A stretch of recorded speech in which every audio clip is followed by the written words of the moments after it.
Everybody's asking questions on what will happen when they arrive.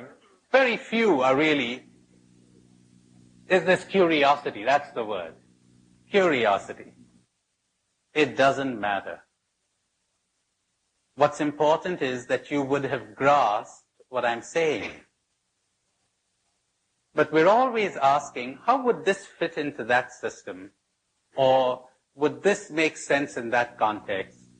Or what will it feel like when we get there? Get started. You'll know. It cannot be described. We cannot say. And so it is said so widely in the East. Those who know do not say. Those who say do not know. It cannot be said. Only the opposite can be said. The guru cannot give you truth, as I shall explain to you sooner or later. Truth cannot be put into words. You have a formula. That isn't the truth. That isn't the reality. Reality cannot be put into a formula. The guru can only point out your errors. When you drop your errors, you will know truth. And then you cannot say.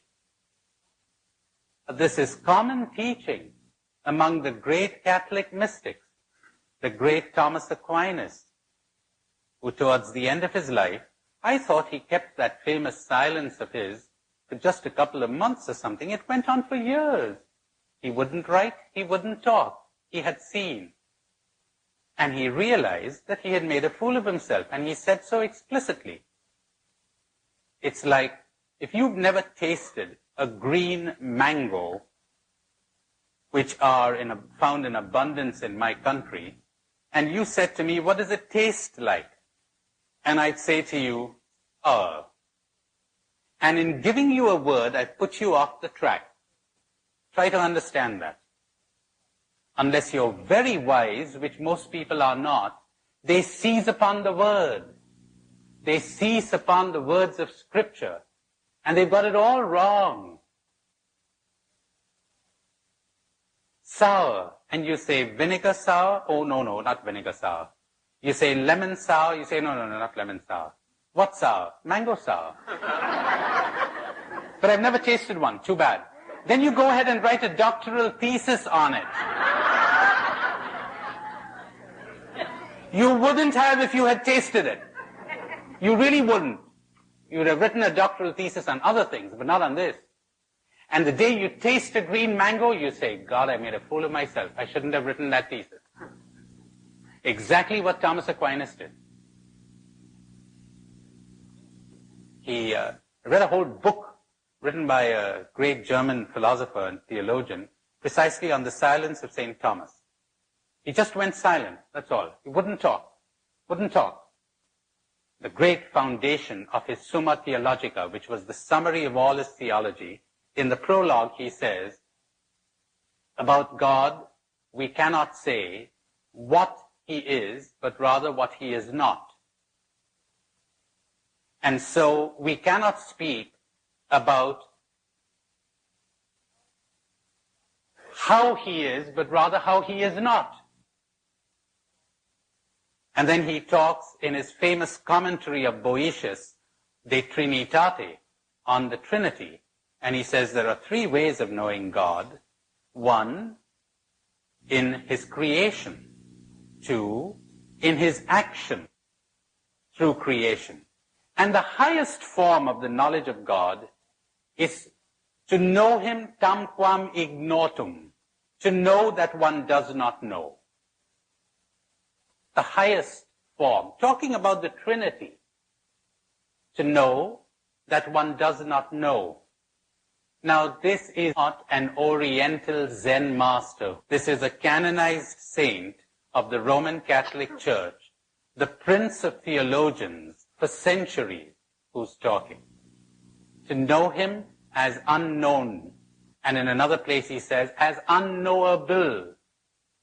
I'll explain that to you, possibly this afternoon. Why reality God, divinity, truth, love is unknowable, meaning cannot be comprehended by the thinking mind. I'll explain that to you. I'll show you why it is so. And that will set at rest so many questions that people would have, because we're always living under the illusion that we know. We don't. We cannot know. What then is Scripture? A hint, a clue, not a description, silly. The fanaticism of a sincere believer causes more evil than the united efforts of 200 rogues. It really does. It's terrifying to see what sincere believers will do because they think they know. You don't. Wouldn't it be wonderful if we had a world where everybody said we don't know? Wouldn't that be marvelous? We don't know. A man born blind who comes to me and says, what is this thing called reality? Or rather, what's the color green? What's the color green like? And how does one describe the color green to someone who is born blind? One uses analogies. One says, you know, the color green, it's something like soft music. He says, oh, something like soft music? Yeah, soothing, soft. Oh, okay. Another guy comes to me and says, what's the color green like? I say, you know, it's something like soft satin. Very soft to the touch and soothing. He says, oh, I see. The next day I know they're bashing each other over the head with bottles. One saying it's soft music. The other one says it's the satin. And so it goes on. And neither of them knows a thing of what they're talking about. Because if they did, they'd shut up. It's as bad as that. And it's even worse. Because one day, you restore sight to this man. And he's sitting there in the garden, and he's looking all around him. And I say to him, well, now you know what the color green is. He says, that's right, I heard some of it this morning.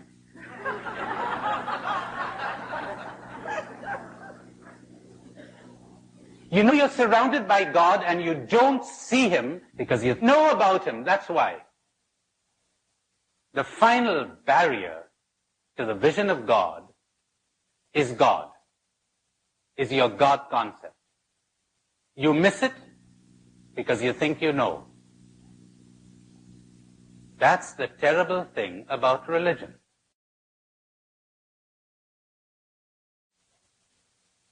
That's what the Gospels are saying. They knew, so they got rid of Him. The highest knowledge of God is to know God as unknowable. There's far too much God talk. The world is sick of it. There's too little awareness, too little love, too little happiness. Or let's not use those words either. There's too little dropping of illusions, dropping of errors, dropping of attachments and cruelty. Too little awareness. That's what the world is suffering from. Not lack of religion, lack of awareness, lack of waking up. That's what religion is all about. That's what it's supposed to be about. Look what we degenerated into. Come to my country and see them killing one another. You find it everywhere. This is what it ended up in. So, the one who knows does not say. The one who says does not know. All revelations, however divine, are never anything more than a finger pointing to the moon. And as we say in the East, when the sage points to the moon, all that the idiot sees is the finger.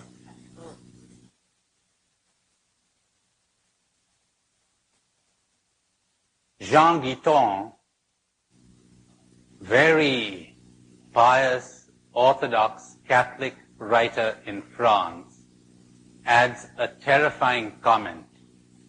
We frequently use the finger to gouge our eyes out. Isn't that terrible?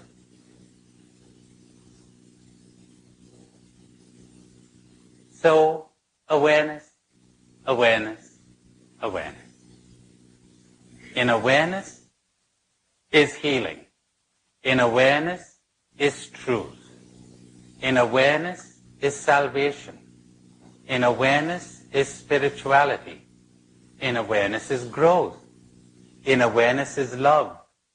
In awareness is awakening. Awareness. I talked to you so far about awareness of what goes on in the self, the me. Why it is that when we look at a tree, we really don't see it. We think we do, but we don't. When we look at a person, we don't really see that person. We think we do. What we're seeing is something that we fixed in our minds. We get an impression, we hold on to that impression, and we keep looking at that person through that impression. And we do this with almost everything.